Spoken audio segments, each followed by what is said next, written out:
Bonjour à toutes et à tous, ma team Kiefer, j'espère que vous allez bien.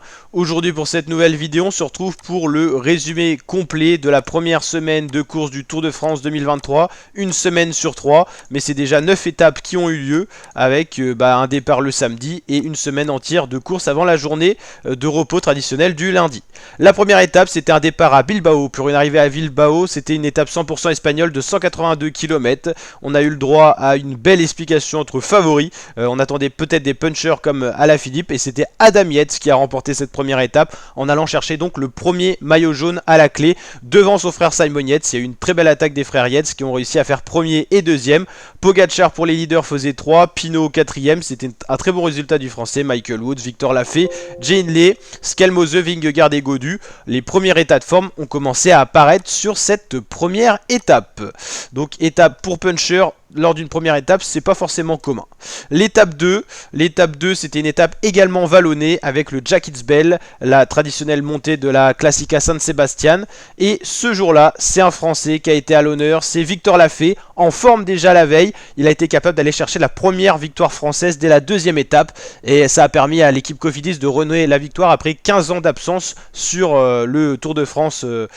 15 ans sans victoire pour cette équipe Cofidis qui renoue enfin à la victoire. Il s'est imposé devant un sprint massif en faisant le coup du kilomètre devant Van Aert et notamment Pogacar.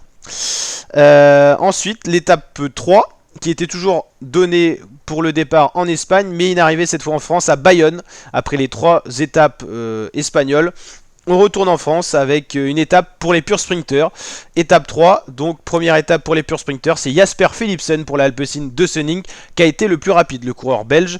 Donc là on l'a vu déjà 3 formations qui sont allées chercher des victoires d'étape, UAE, Cofidis, Alpecin. Très important avec les points UCI donnés, c'est vraiment très important pour ces équipes d'aller chercher des victoires. Et puis pour le budget également bien sûr. L'étape 4 maintenant, l'étape 4 c'était une étape également faite pour les purs sprinters. Et souvent la règle dit quand on a trouvé le plus rapide du peloton, et ben il réitère Jasper Philipsen pour le doublé également pour l'Alpecin de Sunings dans ce cas là. Donc voilà, pour le sprint massif on a bien compris, le sprinter du moment c'est Jasper Philipsen qui est clairement le plus rapide, propulsé par un Mathieu Van Der Poel qui est également en forme. Et un petit peu moins en forme qu'on attendait quand même sur les premières étapes de punch où il aurait pu chercher le maillot jaune. Il n'était pas du tout dans la bataille. Alaphilippe était un petit peu au-dessus mais quand même loin de la bataille. Et Van Aert un peu loin aussi finalement. Étape 5, étape vallonnée dans les Pyrénées. Première étape vraiment de réelle montagne avec des vrais cols. Cette étape 5 a donné lieu à du spectacle. Il y avait une très grosse échappée de 15-20 coureurs qui s'est détaché du peloton et c'est Jane Lay qui était le plus fort de cette échappée qui allait chercher la victoire d'étape lors de cette étape 5 mais surtout le maillot jaune à la clé qui était depuis quelques jours sur les épaules du Britannique Adam Yates. Deuxième maillot jaune du Tour de France, c'est l'Australien Jane Lay pour la Bora Hansgrohe qui s'est imposé devant Ciccone, Félix Gall, Burman et ensuite les leaders Vingegaard, Skelmose, Daniel Felipe Martinez. Ce jour-là, Pogacar qui a perdu un petit peu, enfin même beaucoup, une minute sur Vingegaard, Gaudu un peu plus loin, Carlos Rodriguez. On voit déjà les premières hiérarchies se dessiner au classement général, vous l'avez compris. Étape 6, doublé dans les Pyrénées, nouvelle étape de montagne, cette fois arrivée au sommet à Cautrec-en-Basque. Une belle étape, on a eu le droit à une explication de favori. Et c'est Tadej Pogacar ce jour-là qui a été plus fort que Vingegaard et qui s'est emparé de la victoire d'étape pour l'équipe UAE, Team Emirates, qui s'impose une nouvelle fois sur ce Tour de France après Adam Yates lors de la première étape, vous l'avez compris, c'était la toute première étape.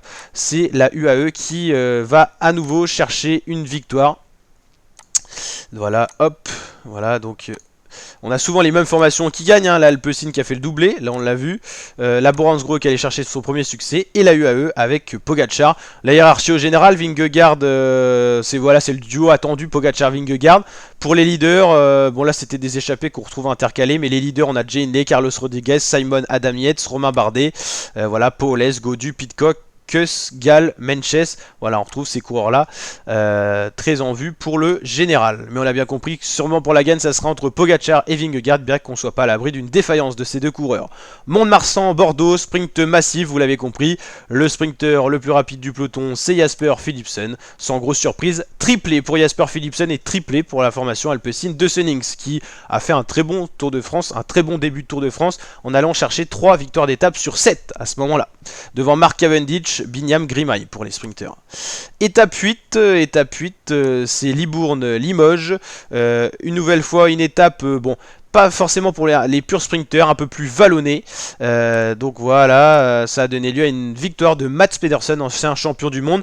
Première victoire pour l'équipe Lidl Trek sur ce Tour de France, qui s'impose quand même devant Jasper Philipsen, mais victoire tout de même de Pedersen. Donc voilà, Philipsen, même quand c'est vallonné, il est tellement en forme que ça passe quand même. Étape 9, juste avant la journée de repos, la dernière étape qui a eu lieu, avec une arrivée inédite au Puy-de-Dôme. C'est la deuxième fois dans l'histoire du Tour que le Puy-de-Dôme est l'arrivée du Tour de France. 182,4 km entre la Haute-Vienne, la Creuse et le Puy-de-Dôme. Très belle étape. Et là, on a eu le droit à un succès des hommes d'échappée. Michael Woods qui a été le plus fort. Après être revenu sur Jorgensen qui était parti tout seul, Michael Woods s'impose pour une très belle victoire devant Pierre Latour qui a fait une belle montée, Maurich, Jorgensen, Clément Berthe, Nelson Poles, Lutsenko, Visly, Burgodo, De la Cruz. Tout ça, c'est les rescapés de l'échappée matinale. Isaguirre, Kampernat et les leaders. Pogacar a montré une fois de plus qu'il était un petit peu plus fort que Vingegaard en allant chercher et gratter quelques secondes, 8 secondes en tout. Simon Yates, Pidcock, Carlos Rodriguez, Adam Yates, Jay Hindley, c'est les hommes de la première semaine pour le général. Félix Gall, Pello Bilbao, Thibaut Pinot, Menches, Godu, Bardet, Landa, Burman. Voilà, et puis des coureurs qu'on attendait un petit peu au-dessus. Guillaume Martin décevant, Isaguirre, Jack Egg un peu décevant, Ben O'Connor qui a connu une dure journée comme Egan Bernal.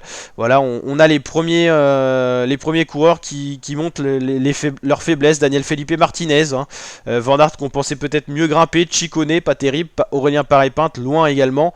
Donc voilà, on connaît déjà les coureurs qui ont perdu le général. Justement, ce classement général, bah là on est arrivé à l'étape 10, pas encore, on est à la journée de repos. Donc le classement général, qu'est-ce que ça donne? Le classement général, il est dominé par Jonas Vingegaard, qui est le troisième porteur du maillot jaune de cette 110e édition du Tour de France. Il a seulement 17 secondes d'avance sur Tadej Pogacar, donc le suspense reste demi. Pour l'instant sur le podium, c'est l'ancien vainqueur du Giro 2022, Jay Hindley, qui a 2,40 quand même, mais sur le podium, il a quand même 2 minutes d'avance sur le quatrième, Carlos Rodriguez, donc c'est un bon matelas quand même, mais il a montré ses faiblesses, Jay Hindley. Adam Yates 5ème, Simon Yates son frère 6ème, à 5 secondes seulement de son frangin. Tom Pidcock qui est vraiment plutôt pas mal, hein, qui joue le général, 3ème britannique dans ce top 10, 7ème. David Gaudu, premier français, déjà à 6 minutes et 8ème. Gaudu, il a montré ses faiblesses plusieurs fois. Sepkus qui est entre guillemets équipier mais qui grimpe bien quand même, et 9ème du général, l'américain. Romain Bardet ferme le top 10 avec cette 10ème position à 6 minutes 58. Pello Bilbao 11ème, Luis Menches 12ème, Burman, Landa, Pinot, Félix Gall, Guillaume Martin décevant, on peut le dire, Ben O'Connor décevant, on l'attendait au-dessus. Voilà, Cache-Roviro, Madoise, bon là on les attendait pas forcément. Après bon, Calderman il est équipier, donc voilà, à ce niveau-là c'est plutôt logique. Tejada, c'est le coureur de Astana, je crois le mieux placé, donc c'est très décevant pour cette formation qui est arrivée avec soi-disant deux leaders, Terrada et également Lutsenko. Lutsenko est vraiment très loin. Alaphilippe, Skelmose, pas très en forme finalement, le coureur de la Lidl Trek. Voilà, Bernal décevant, Chicone décevant, Jack Egg décevant, Barguil un peu décevant, même s'il a déjà fait le Giro, donc on l'attendait pas forcément pour le général. Jorgensen, on aurait pu attendre quelque chose de lui, mais avec l'abandon de Henrik Mas sur chute, on va justement parler de tous les abandons qu'il y a eu des leaders. Lutsenko très loin, lui qui a fait top 10 l'an dernier sur le Tour de France. Felipe Martinez, pareil, très loin pour la Ineos, on l'a bien compris qu'il serait plutôt équipier. Chavez, décevant également. Après voilà, on dit décevant, est-ce qu'ils étaient venus là pour le général? Pas forcément, ils viseront peut-être une victoire d'étape, mais décevant parce que c'est des coureurs qui ont des références dans les top 10 au classement général. Voilà, Pierre Latour, on aurait pu espérer qu'il fasse un classement général. Rigoberto Urán qui a déjà fini 3ème du Tour aussi, mais voilà, c'était peut-être pas leur priorité non plus. En tout cas, au bout de cette semaine de course, il reste 169 coureurs sur 176, c'est-à-dire 7 abandons. On va justement aller voir de qui il s'agit pour ces coureurs qui ont quitté la route du Tour sur chute, sur maladie. On va aller voir tout ça. Faut juste qu'on retrouve ça déjà.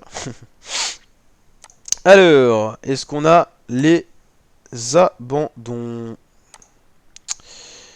Hop. Si on met ça... On va regarder déjà les autres classements. Le maillot vert, c'est Jasper Philipsen largement, on l'a bien compris, devant Brian Kocher et Mats Pedersen. Meilleur grimpeur, c'est Nelson Pelés avec 46 points, devant Gall et Johansen. Meilleur jeune, Pogacar, bon là il n'y a pas trop de bagarre. Meilleure équipe, la Bahreïn devant Ineos et Jumbo. Et combatif, c'est par étape.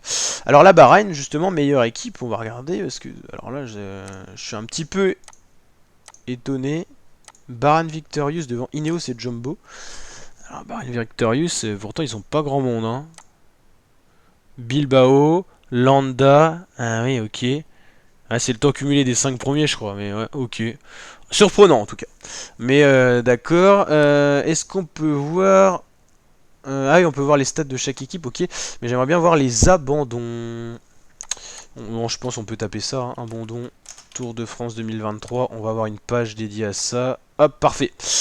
Alors, si on résume dans l'ordre des choses, premier jour, première étape, c'est une chute de deux leaders, Enric Mas et Richard Carapaz. Enric Mas ne repartira pas, c'est dur d'abandonner dès la première étape pour un leader, pour la Movistar Team.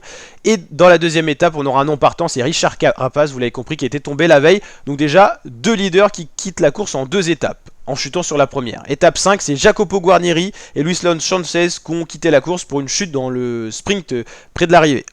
Cavendish, lors de l'étape 8, qui quitte certainement son dernier Tour de France, il ne renouera pas avec la victoire sur le Tour de France cette année, et Steph Kras, qui était encore classé au général pour la Total Energy, il faisait une très très belle première semaine. Et Quen Simons, le leader, le coureur de la Lidl Trek, qui est également champion national des États-Unis, qui était non partant lors de l'étape 9. Donc voilà, pas énormément d'abandon lors de la première semaine de course, en même temps les conditions n'ont pas été hyper dures, il n'y a pas eu beaucoup de pluie, beaucoup de vent, mais voilà, il y a quand même 7 abandons. Voilà, donc on espère que ça continue comme ça, qu'il n'y ait pas beaucoup de chutes et qu'il y ait peu d'abandon pour que la course garde toute sa saveur. N'hésitez pas à liker la vidéo si ce résumé de la première semaine du Tour vous a plu, à vous abonner, activer la cloche pour la présentation de toutes les étapes, les résumés vidéo de chacune des étapes, et je vous dis à très bientôt ma team pour de prochaines vidéos. Ciao ciao.